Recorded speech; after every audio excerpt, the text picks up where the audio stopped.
सर्वप्रथम मैं अपना गुरुपाद पद्म परमाराध्यतम नित्रिला प्रविष्टम विष्णुपाद अष्टतर सतसी भक्ति वेदांत नारायण गोस्वामी महाराज चरण कमल राधा विनोद चरण कमलानंद राधा। हाँ, मानसी गंगा का हम परिक्रमा कर लिया था। गोवर्धन में हरिदेव मानसी गंगा के दक्षिण तट पर श्री हरिदेव जी विराजमान है। मानसी गंगा के दक्षिण तट पर है। ये गिरिराज गोवर्धन के अधिष्ठात्री देवता है। गिरिराज जी के अधिष्ठात्री मतलब आराध्य देव गिरिराज जी के। श्री कृष्ण ने एक स्वरूप में गिरिधारी बनकर अपनी हथेली पर अपने पूरे स्वरूप गिरिराज जी को धारण किया तथा अनयोर गांव में गोवर्धन धारण की लीला में इस प्रसंग का विशेष वर्णन किया जाए। आगे जाके इस प्रसंग का विशेष वर्णन करेंगे कह रहे हैं यहाँ। तो हरिदेव जी कौन है? गिरिराज जी का कौन है?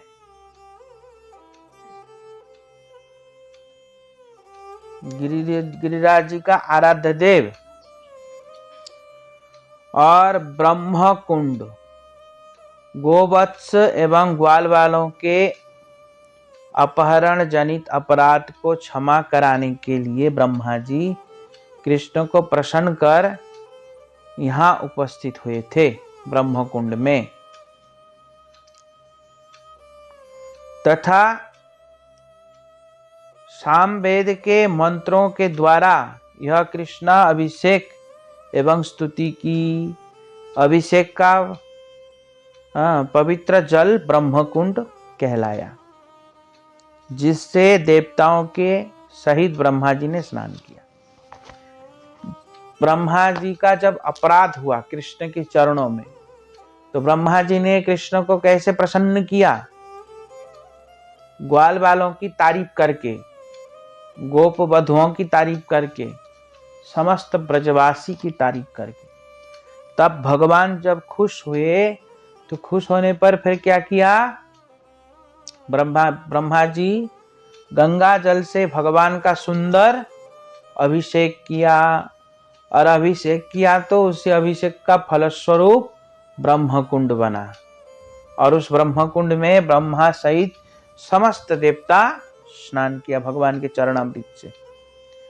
हाँ, मनसा देवी ब्रह्मकुंड के ऊपर ही मनसा देवी या मानसी गंगा के दक्षिण तट पर मनसा देवी का मंदिर है।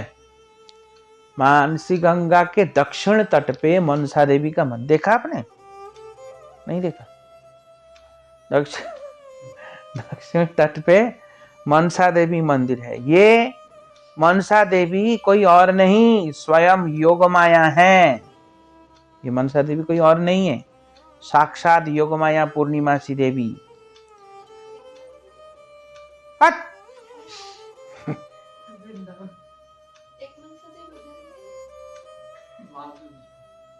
मानसी गंगा कह रहा हूं गोवर्धन में। क्या कथा सुन रही है पता नहीं, हरिद्वार में है।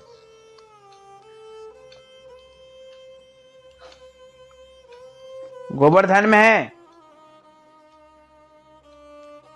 तो मनसा देवी पूर्णिमासी कृपा से ही राधा कृष्ण युगल की सेवा में अधिकार प्राप्त होता है। ये मनसा देवी के रूप में पूर्णिमासी देवी ही विराजमान है। समझ में आया?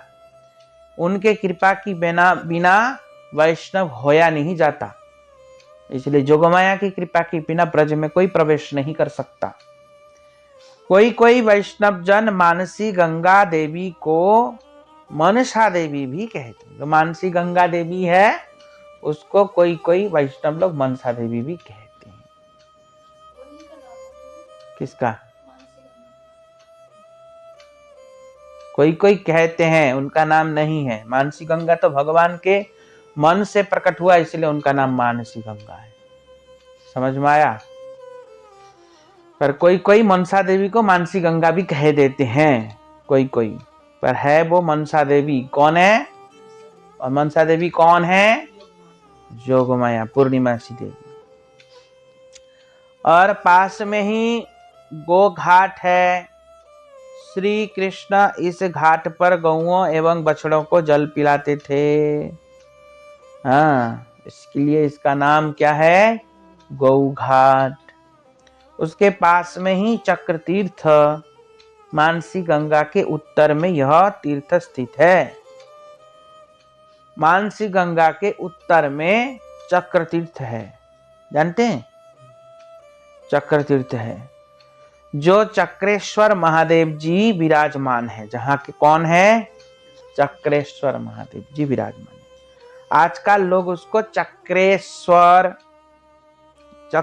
महादेव को चकलेश्वर महादेव कहते हैं। आजकल क्या कहते हैं? चकलेश्वर महादेव कहते हैं। जब इंद्र के द्वारा बहुत बारिश किया जा रहा था, तब शंकर जी ने चक्र से प्रार्थना किया कि हे प्रभु, आप इस बारिश को रक्षा करो। प्रार्थना करने से तब गिरिराज शंकर जी की सुन के चक्र आकर के उस समस्त पानी को चक्र पी गया। इसलिए वहां स्थान का नाम चक्रेश्वर महादेव पड़ा। और सदाशिव जो है विष्णु तत्व है। क्या है? यहां बता रहे हैं सदाशिव। महादेव ने सदाशिव विष्णु तत्व होने के कारण अपने त्रिशूल को चक्र के समान धारण कर गिरिराज जी की एवं समस्त ब्रजवासी की रक्षा कर सेवा की थी। त्रिशूल को ही चक्र बना के क्या किया? धारण किया और समस्त ब्रजवासी की रक्षा। क्यों? क्योंकि सदाशिव कौन है? विष्णु है। सदाशिव विष्णु अंश, विष्णु तत्व है। सदाशिव शिव तत्व नहीं है। किसके तत्व है? विष्णु तत्व है सदाशिव। विष्णु तत्व होने के कारण सदाशिव कौन हुए? विष्णु ही हैं। इसलिए जो शिव पुराण में शंकर जी को आदि अंत बताया, वो कौन से शिव को बताया? सदाशिव को बताया। क्योंकि सदाशिव कौन है? विष्णु ही है। इसलिए विष्णु का ही आदि अंत नहीं है, इसलिए उस शिव के लिए बोला। पर लोग समझते हैं सभी शिव है, ऐसा समझ में आया? सब शिव ऐसा नहीं है, केवल विष्णु तत्व शिव जो है वही ऐसा है। तो सदाशिव कौन है? विष्णु तत्व है। कुछ भक्तों का कहना है कि इन महादेव जी की प्रार्थना से यहाँ सुदर्शन चक्र ने गिरिराज गोवर्धन ब्रजवासी की रक्षा की थी, इसलिए इनका नाम चक्रेश्वर महादेव पड़ा। चक्रेश्वर, मानसी गंगा के इस घाट पर चक्रेश्वर जी विराजमान है। मानसी गंगा के इस घाट पे कौन विराजमान है? चक्रेश्वर महादेव। इसे पारंग घाट भी कहते हैं लोग। गोपियां इस घाट से मानसी गंगा को पार करती थीं, इसलिए इसको पारंग घाट भी कहते हैं। क्योंकि इस घाट से गोपियां क्या करती थी? आर पार होती थी। हाँ, इसी घाट के सामने भगवती मानसी गंगा में श्री कृष्ण नाविक बनकर गोपियों को पार कराते थे। गोपियों को क्या करते थे? भगवती गंगा में कृष्ण नाविक बन के गोपियों को पार कराते थे। नौका विलास लीलाएं करते थे। श्रील विश्वनाथ चक्रवर्ती ठाकुर इतना सुंदर एक नौका विलास का कथा लिखा है मानसी गंगा। क्या कह रहे हैं? यत्रैव गंगा मनोना विराधा मारोह्य मध्येनु निमग्ना नौकः कृष्णो हि राधा अनुगलो बभौ स गोवर्धनो में सीतामभीष्टम। सीतामभीष्टम, मेरे मैं सीता सीतम अभिष्टम, मेरा मन की एकमात्र अभिष्ट है। क्या है? गोवर्धनो, हे गोवर्धन के तट के पास, गंगा मनु, जिस गंगा में नाभि राधा, नाभि राधा मध्येनु निमग्न नौकः, राधा रानी को पार कराने के लिए कृष्ण नाविक बन के आया और समस्त गोपियों को किसमें बिठा लिया? नौका में बिठा लिया। और नौका में बिठा के मध्य तू बीच में जाकर के क्या किया?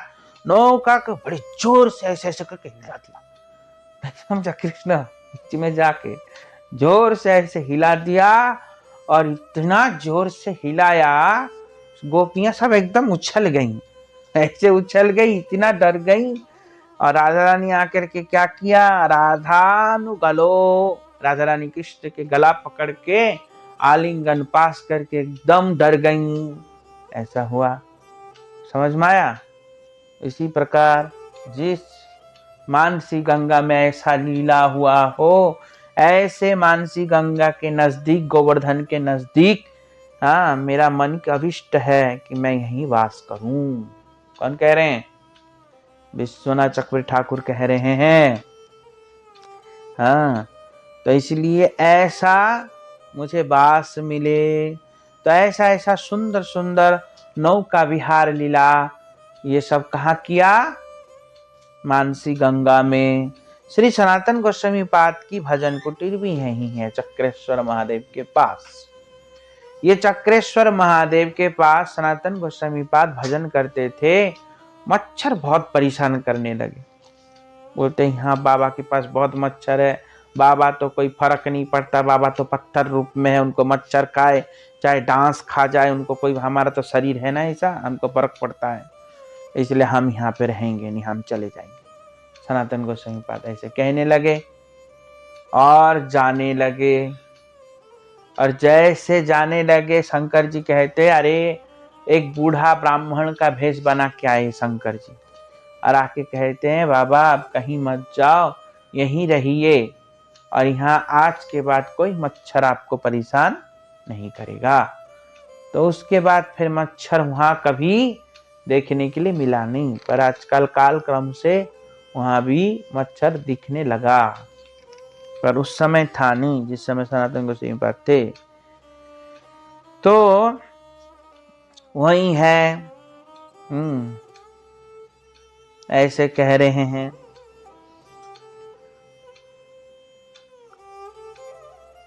और आवश्यकता गिरिराज जी की, अब क्या करते थे सनातन गोस्वामी पाद? रोज परिक्रमा करने आते थे गिरिराज जी का। कहाँ से आते थे? वृंदावन से आते थे, गोवर्धन, गोवर्धन से परिक्रमा करके फिर गोवर्धन से जाते थे मथुरा, फिर मथुरा से माधुगिरी करके फिर जाते थे वृंदावन, है ना? ऐसे करते थे, उनका रोज नित्य नियम था। ग्रीष्म ऋतु हो रहा था, बहुत गर्मी पड़ रही थी, भूख प्यास भी लग रहा था, परंतु सनातन गोस्वामी पाद भाव में विभोर होके भगवान के परिक्रमा कर रहे थे रोते रोते। और क्या हुआ? मूर्छित होके धड़ाम करके गिर पड़े। इतने में क्या हुआ? कृष्ण बलराम स्वयं एक सुंदर बालक का रूप धारण करके उनके पास आए और कहा बाबा तुमको परिक्रमा करने की इतना जरूरत नहीं है, आप वृंदावन में रह के ही मैं एक शिला देता हूँ, इस शिला का 4 बार परिक्रमा करेंगे तो आपका परिक्रमा का फल मिल जाएगा। तो शिला श्री वृंदावन में राधा दामोदर जी के मंदिर में विराजमान है। इस समय यह जयपुर के श्री राधा दामोदर मंदिर में विराजमान है। वृंदावन में श्री राधा दामोदर मंदिर में इसकी प्रभूति विग्रह है। वृंदावन में जो अभी विग्रह है या वो शिला है, वो इसका क्या है? प्रभूति, प्रभूति विग्रह है, साक्षात नहीं है। वो विग्रह जयपुर चले गए, पर वृंदावन में जो है वो क्या ऐसे ही है? बोलते नहीं, वो भी साधारण नहीं है, वो भी किसी के द्वारा, स्वप्न के द्वारा आए हैं। वो भी, और वृंदावन वाला भी ऐसे ही नहीं आया। इसकी कथा थी, मैं भूल गया थोड़ा थोड़ा। तो ऐसे हैं श्री राधा दामोदर की 4 परिक्रमा करने से व्यक्ति को गिरिराज परिक्रमा का फल मिलता है ना। इसी प्रकार ब्रजमंडल की कथा है, ठीक है। बाकी की कथा हम कल सुनेंगे। वंशा कल्पतरु कृपा सिंधु वैष्णव नमो नमः।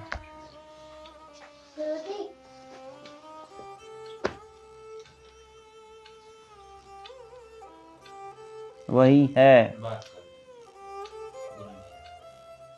बोलो क्या कह रहे हो? चुप रहो।